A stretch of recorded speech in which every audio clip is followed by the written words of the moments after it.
continually sacrificed and hard decisions put off again and again. And then a rushed and ill-conceived Brexit that brought further disruption, as businesses trying to trade were faced with extra costs and extra paperwork.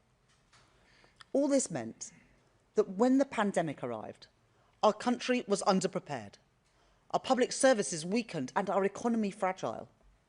And we finished the pandemic with higher death rates and higher debt than our peers. This isn't about relitigating old choices. It's about being honest with the people about the consequences that those choices have had. It is my job to deal with the world as we find it, not the world that I might wish it to be. Not to commentate or to speculate, but to act. In my May's lecture last year, I set out our plan for solving our productivity problem through a programme of stability, investment and reform. And when I became Chancellor, I began to put that plan into action, stabilising our public finances, making the tax and spending decisions to get debt down and to fund our public services sustainably, changing the fiscal rules to increase public investment by £120 billion over the course of this Parliament, and crowding in private investment too, for road and for rail, for housing and nuclear power, and reforming our economy, ripping up the planning rules so we can build housing and infrastructure right across the country, bringing the brightest and the best to our shores with a new visa regime, and signing trade deals with the EU, the US and India to help businesses export around the world. We've begun to see the results of those plans in falling interest rates and falling NHS waiting lists, in rising wages and rising investment. But I know that real progress takes time. Our growth was the fastest in the G7 in the first half of this year. I don't expect anyone to be satisfied with growth of 1%. I'm not, and I know that there is more to do. The first part of our planning reforms will add an additional £6.8 billion to the size of our economy in the next 5 years. But the next part, our planning bill, must complete its passage through Parliament before it can make a difference. Interest rates, which rose from 0.1% to 5.25% in the last Parliament, have now been cut 5 times.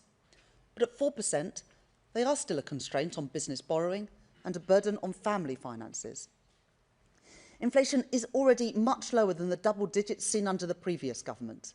And the choices I make in this budget this month will be focused on getting inflation falling and creating the conditions for interest rate cuts to support economic growth and improve the cost of living. I understand the urge for easy answers. Politicians of recent years have become addicted to shelling out for short-term sticking plaster solutions rather than making long-term economic plans. They were irresponsible then. And those who continue to push for easy answers are irresponsible now. The UK's national debt now stands at £2.6 trillion, equivalent to 94% of GDP. Before the mini-budget, our borrowing costs were in the middle of the pack compared to other advanced economies. But now we have the highest borrowing costs of any G7 country. Today, 1 in every £10 of taxpayers' money is spent on debt interest. Not paying that debt down, but just paying the interest to our creditors. At the budget last year, I changed the fiscal rules to strike a careful balance, to invest more in capital alongside a credible plan to grow our economy and bring debt down within this Parliament. That was the right decision to break the cycle of low productivity and low growth. But that additional investment can only be delivered because markets know my commitment to the fiscal rules is ironclad. Some people say that we should just sidestep those rules, that we can borrow more without consequence by simply reclassifying areas like defence or education. But no accounting trick can change the basic fact that government debt is sold on financial markets. There are limits on the price that banks, hedge funds and pension funds are willing to pay for our debt. And we are competing constantly with other countries also selling debt. The more that we try to sell, the more it will cost us. It is important that everyone, the public and politicians, understand that reality. The less we spend on debt interest, the more we can spend on the priorities of working people. Our NHS, our schools, our national security. The public service is essential to both a decent society and a strong economy. At the budget last year, I provided our public services with a vital cash injection, and I am proud of that choice. Proud that it is a Labour government that is providing record investment in our NHS, getting waiting lists down by over 200,000 since the election. Proud that it is a Labour government that is investing in our children through the rollout of free breakfast clubs and free school meals. And proud that it is a Labour government that is funding our armed forces and remains resolute in our NATO commitments. The alternative is to row back on those investments, to return to the cycle of austerity and decline, which is what got us here in the first place, passing the cost of government failure onto communities and families, stifling our economic growth and weakening Britain's foundations in an unstable world. I will not repeat those mistakes. But if we want strong public services in the decades to come, then we must recognise that productivity and efficiency are not only a challenge for business, they are a challenge for the public sector too. At the spending review, I announced £14 billion of efficiencies per year to be delivered by 2029. Cutting government spend on consultancies, getting rid of bureaucratic quangos and regulators, and driving efficiency through AI and digital technologies. But I know that there is more to do. In the budget and beyond, I will continue to drive for more productive and more efficient public services right across government, making savings and rooting out waste wherever I find it. Now, my opponents will tell you that they could do more. Reform, who promise savings from our public services, and yet, in Kent County Council and councils they run across Britain, apparently they can't find a single penny, and instead going to increase council tax for more than 2 million people. Or the Conservatives, who promised £47 billion of cuts, when during 14 years in power they oversaw rising welfare costs and a growing civil service. What were they doing for 14 years? Let us be clear. There is no way that cuts on that scale, equivalent to cutting our entire armed forces or cutting every single police officer in the country twice over, could be delivered without devastating consequences for our public services. Austerity, reckless borrowing, made-up numbers. They are the problems, not the solutions. They are the mistakes of the past which would only take us backwards. I will not repeat them. When I was appointed Chancellor, people put their faith in me to take our country forward, not to be swayed by political convenience, not to always do what is popular, but to do what is right.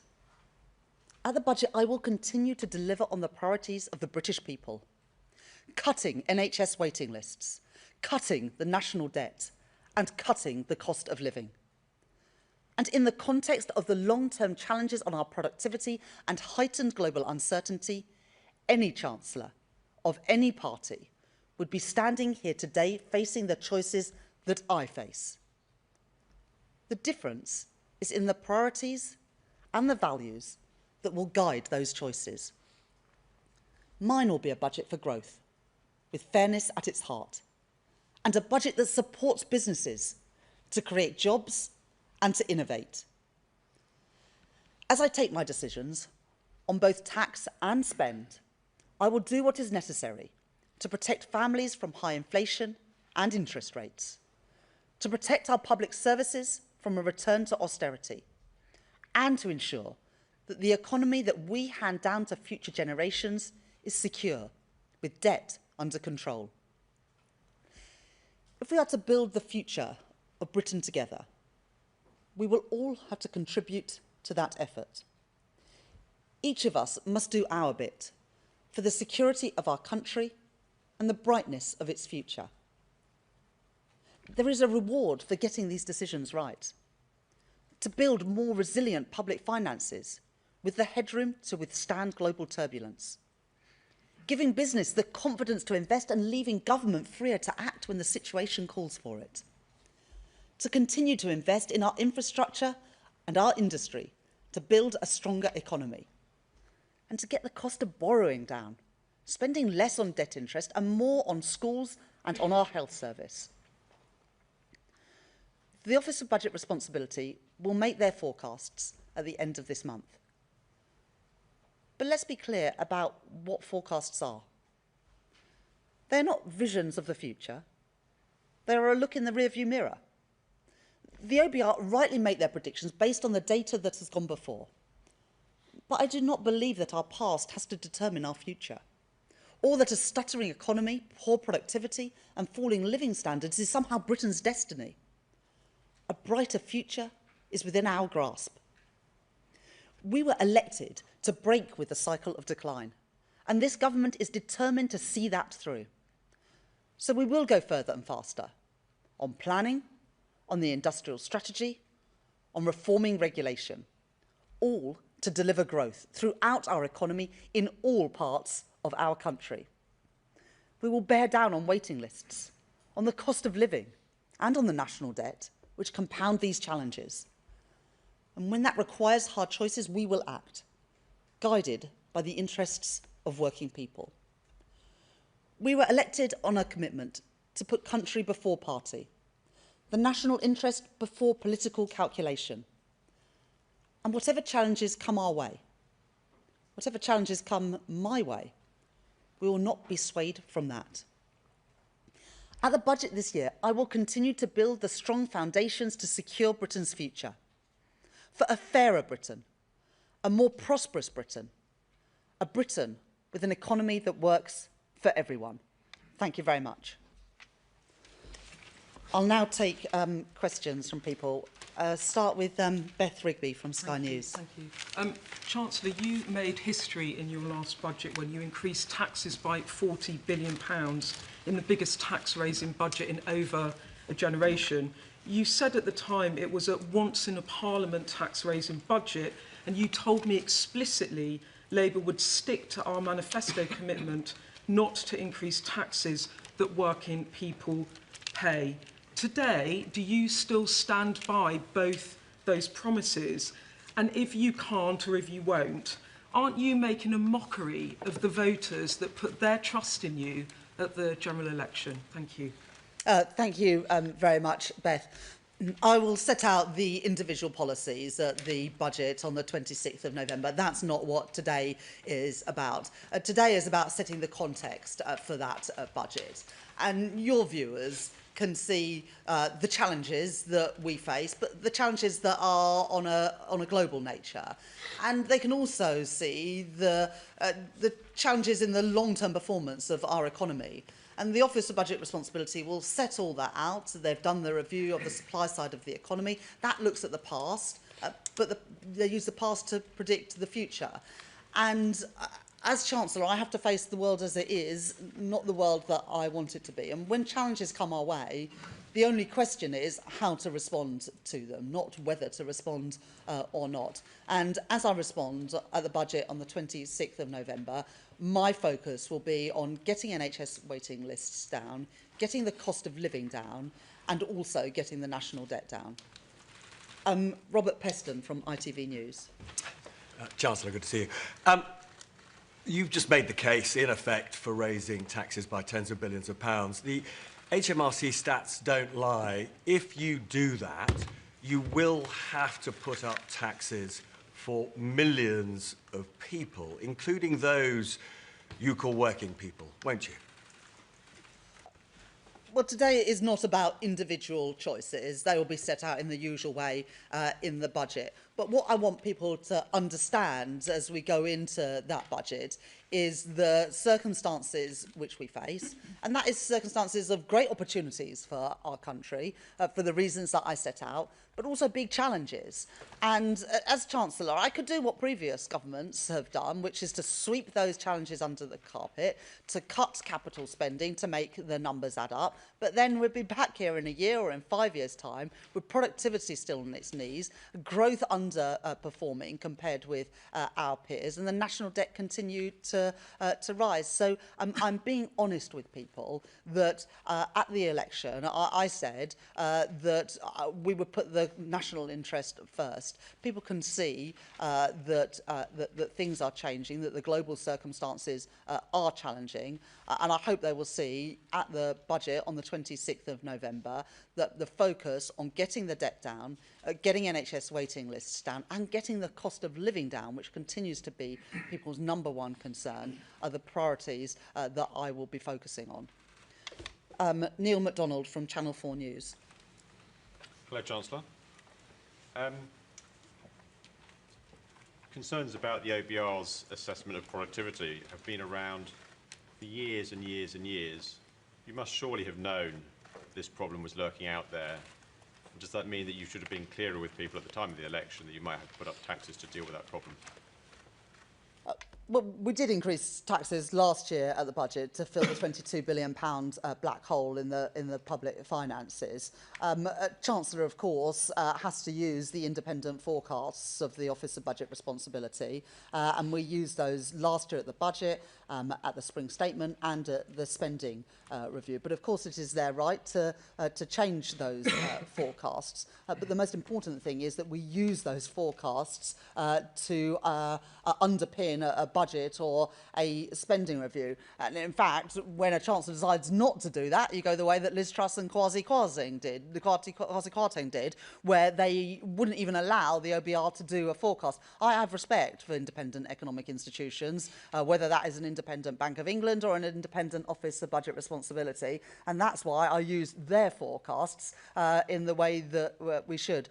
But they will update, as we all know, their view about the supply side of the economy. They will set out the reasons for doing that and the reasons for their new assumptions on total factor productivity, the productivity predictions for the forecast. But forecasts are by their nature based on past data. I don't believe that the past is our destiny. I believe, and I'm determined to defy those forecasts, but it is right that we use those forecasts to underpin our economic policy. Otherwise, I'm afraid it is the road to ruin, which is the road that Liz Truss and Kwasi Kwarteng chose, which is why we still have higher borrowing costs than every other G7 economy. That was not the case before that mini budget. I'm determined to bring those borrowing costs down and to bring our national debt down. So instead of spending £1 in every £10 of taxpayers' money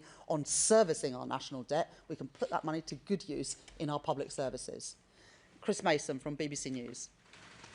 Thank you, Chancellor. Chris Mason, BBC News. I've got your manifesto here from last year, and on page 21 it says explicitly that Labour will not increase taxes on working people, which is why we will not increase national insurance, the basic higher or additional rates of income tax or VAT. What do you say to those who have listened to you this morning, and yes, they'll wait for your choices in a few weeks' time, but will say perhaps, crikey, it looks like the Chancellor's about to drive a coach and horses through either that promise or the promise from a year ago not to come back for more. And if I may, on last week's news, how did you manage to make such a mess of applying for a rental licence on your home, having championed the very policy yourself, and then managed to give one account to the Prime Minister, only to come back and have to give another one? Thank you. So I will set out the specific policy choices on the 26th of November, and that's the right thing to do. And we're going through that process and the iterative process with the OBR at the moment, with the forecast and different policy measures. What I want people to understand, and I think it is the right thing and the courteous thing to do, to explain those challenges, but also the principles that will guide me in confronting them. And that's what today's speech is about. You know, there would be a different route through this, as I said in a previous answer. I could say, as I said to Robert, and what previous chancellors did, was, OK, we've got these challenges coming our way. The easy thing to do would be to cut investment in housing, to cut investment in energy security, to cut investment in our transport infrastructure. The reason we have such low productivity today, and the reason why the OBR are updating their forecasts, is because governments have done that for the last 14 years, and that's why we face so many of the challenges we face today. And I'm not going to be a chancellor like that. I am going to put the country first. I'm going to put the national interest first, so that chancellors in the future are not going to have to address the productivity puzzle. I don't think it's a puzzle, but the productivity problem that we face today. I'm going to take the long-term interests in our country's interest. And as I make those decisions, I am going to be laser focused on what I think are the key things for our country right now, and that is to get our debt down, because if we weren't spending £1 in every £10 on just servicing the debt, not even repaying it, but just on the interest costs, then we'd have more money for our NHS, or indeed money for tax cuts. Getting NHS waiting lists down. We've already cut them by over 200,000 in the first year of this Labour government, but of course there's more to do with the waiting list is still more than 7 million, and to get the cost of living down, because interest rates and inflation of course are putting pressure on family finances in the same way that taxes put pressure on family finances. So I've set out the circumstances that I'm confronting going into this budget, and also the principles, and then people will be able to judge whether they think I've made the right decisions. I will argue that they are the right decisions in our country's national interest. Of course, it's the role of others to scrutinise, but for other political parties, it's their responsibility to put forward an alternative not of fantasy economics, like what we're hearing at the moment from Reform and the Conservative, but serious plans, because that's what these times demand. Ben Riley-Smith from the Daily Telegraph. Oh, sorry. And on the issue of housing, there was an exchange of letters last week between myself and the Prime Minister, and the Prime Minister's ethics advisor has passed his judgment. I don't have anything more to say than that. Ben Riley-Smith from the Daily Telegraph. Thank you, Chancellor. It's pretty clear you're keeping open the possibility of breaking your manifesto. As you say, you want to do what's right, but not what's popular. If you look at history, often... Well, I'd like to do both, but... well, often... But I will do what is right. Well, often governments that have broken manifestos have been turfed out. Are you willing to lose the next election if it puts the public finances right? But we've got to do the right things. You know, the problem of the last 14 years is that political expediency always came above the national interest. And that is why we are in the mess that we are in today. You know, there's no reason why borrowing costs in Britain should be higher than every other G7 economy, or why our borrowing costs are higher than in Italy or in France. The reason they are is because the damage done by that mini budget, it might have been 3 years ago, but we're still paying the price of that. But also the price of keep racking up the national debt, 94% of GDP, 2.6 trillion pounds. If we had lower debt and we had lower debt servicing costs, we wouldn't be having to make the choices that we have to make today. And I'm determined to put our country on a more sustainable footing. Public finances that are under control, public services that are properly funded, and yes, with a focus on fairness and on growth, because in the end, growth is the best way out of the challenges that we face. I'll set all that out, but if you're asking me what comes first, the national interest or political expediency, it's the national interest every single time with me, and that's the same for Keir Starmer too. Pippa Crayer from The Guardian. Hello, you said that Labour has fixed the foundations, but how can this be true when you need to come back now to make this pitch-rolling speech for more taxes in the budget? And how important is it to you that when politicians make promises to the British people, that they stick to them? So we did fix the foundations last year. We filled the £22 billion black hole in the public finances. We provided a vital injection into our public services. But crucially, by changing the fiscal rules to separate out day-to-day spending and capital spending, we were able to put an additional £120 billion into capital investment to improve our energy security, to build new rail and road infrastructure, to build the housing we need, and also also the digital infrastructure that our country needs. But I think that everyone can see that this year has thrown further challenges our way. Britain is not unique in that respect. The impact of tariffs, of global uncertainty, weighs on countries around the world. And at the same time, the OBR are choosing this moment to update their forecasts on productivity. Now, I am determined to beat those forecasts, but you have to respond to the independent forecasts that are presented, not just your view of what the future will look like. As I said in the answer to the previous question, if you ignore those independent forecasts and sideline independent economic institutions, what we'll have is higher interest rates and higher inflation. Well, we've had that playbook before, and it was a disaster, and it's not one I'm going to repeat. Promises. And sorry, and well, I think it is important that people are honest, and I think, as I said, everyone can see that this year has thrown many more challenges our way. It would be possible to cut capital spending, to change the fiscal rules, to make the numbers superficially add up. But I'm not convinced that would be the right thing for our country. And so I have to respond to the world as it is rather than the world I might want to be. And I believe in the end that the public will respond better to doing the right thing than to just doing the expedient thing. Abigail Foster.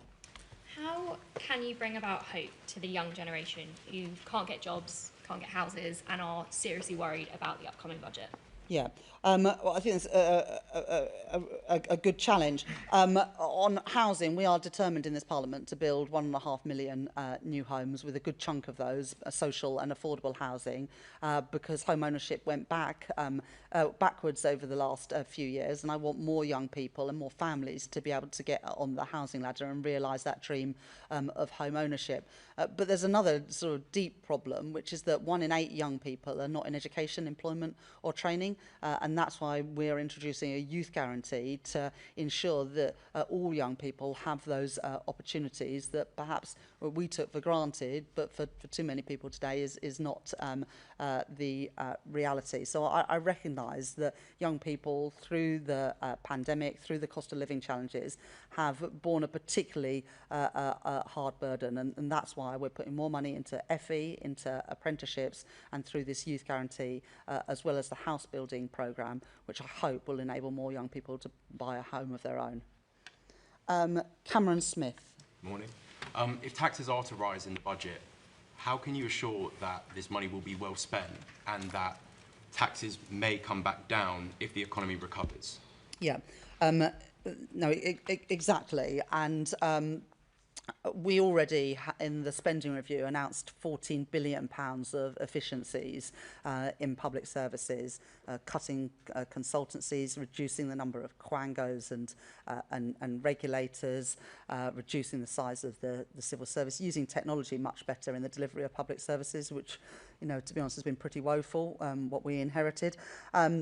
So making those changes to ensure that we get value for money, and also things like appointing the COVID Corruption Commissioner to get money back from contracts that didn't deliver under the previous government and putting that money back into our frontline public services.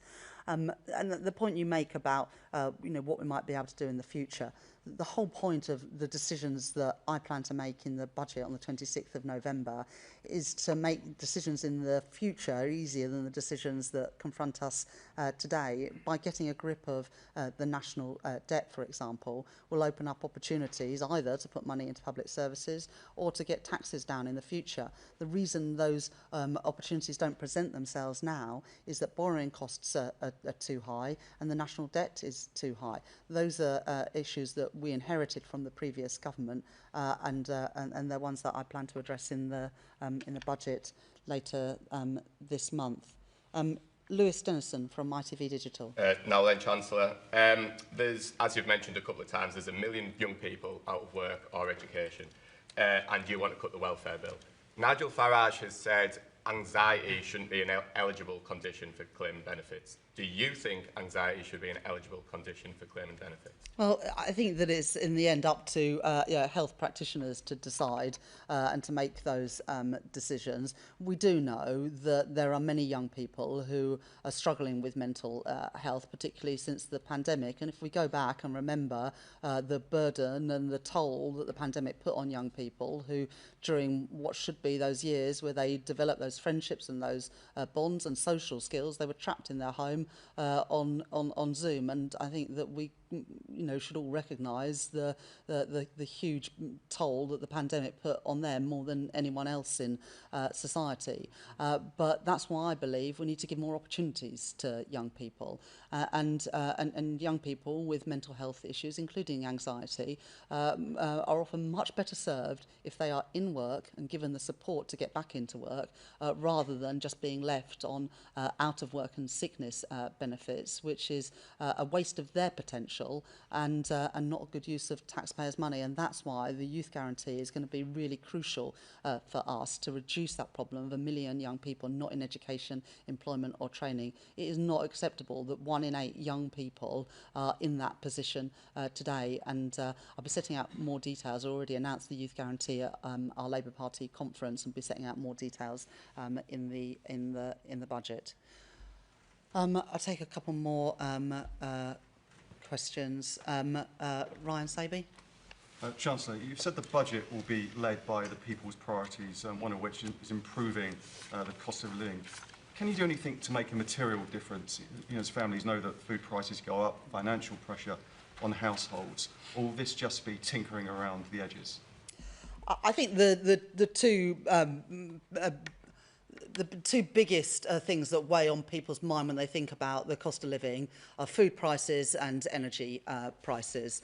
On food prices, we set out last year a review of our business rates system, and we'll be setting out more detail in the budget on that. But I was really clear in opposition, and have been through my time as Chancellor, that we need to reform the business rate system so it's fairer for high streets and smaller businesses, and ensuring that those who operate just online pay their fair share of taxes. The current business rate system was designed for a previous age, not for a digital age, and so we'll be reforming the business rate system to hopefully give a bit more comfort to small businesses and high street businesses as well. And then the other challenge that people face are high energy prices, and this goes back to a sort of structural issue as well, that we haven't been building enough energy infrastructure in Britain. And when the when the Russia's invasion of Ukraine came along, we were too exposed to global markets and did not have gas storage facilities or produce enough homegrown energy, which is why we're putting efforts into that. But I do recognise that energy prices are still very high for people, and we want to ease that pressure on the cost of living. That's why I've set it as one of the 3 priorities for the budget: the cost of living, NHS waiting lists, and getting the national debt down. George Parker from the FT. Thank you, Chancellor. You talked a lot about protecting the interests of working people. What reassurances can you give to some of the people who employ working people, the foreign investors, entrepreneurs, the wealthy, in fact, that your budget won't make their life harder and lead to an even more sluggish growth rate when we've already got an anemic economic situation? Yes, let's not talk our economic performance down. The IMF at their annual meetings last month upgraded their forecasts for GDP growth in the UK this year. We were the fastest growing economy in the G7 in the first half of this year. And the IMF forecasts that we will be the 2nd fastest growing economy in the G7 for this year as a whole. The FTSE is at an all-time high, has outperformed other stock markets this year. Retail sales surprised on the upside in the most recent numbers, and investment is a little bit stronger as well. But I absolutely recognise that to improve living standards for working people, we also need to have more good jobs paying decent wages, and so we'll seek to get that balance right in the budget next month. But I absolutely recognise the point. Maybe just, sorry, a final question. Yeah, woman here in the front row. Hi, thanks, Chancellor. Kitty Donaldson from the iPaper. Is the problem here the Parliamentary Labour Party, is it fair to put up income tax, as you probably will, when you can't get the welfare bill down? And also some of them are expecting you to cut the two-child benefit cap. Can you give them some good news? So I think it's, I think it's a bit unfair to blame the Parliamentary Labour Party for the OBR supply side review, and that will likely be the biggest piece of news in terms of the economic and fiscal situation at the budget later this month. But look, all decisions have consequences, and if you spend more on one thing, there's less money to spend on something else. I've always been really clear about that. There isn't a magic money tree for any type of spending, and any decisions to spend in one area will have consequences for other areas as well. But the most impactful thing in the budget in terms of the change in the fiscal and economic outlook will be determined by productivity. Thank you very much. I'm sure we'll have other opportunities soon. Bye-bye.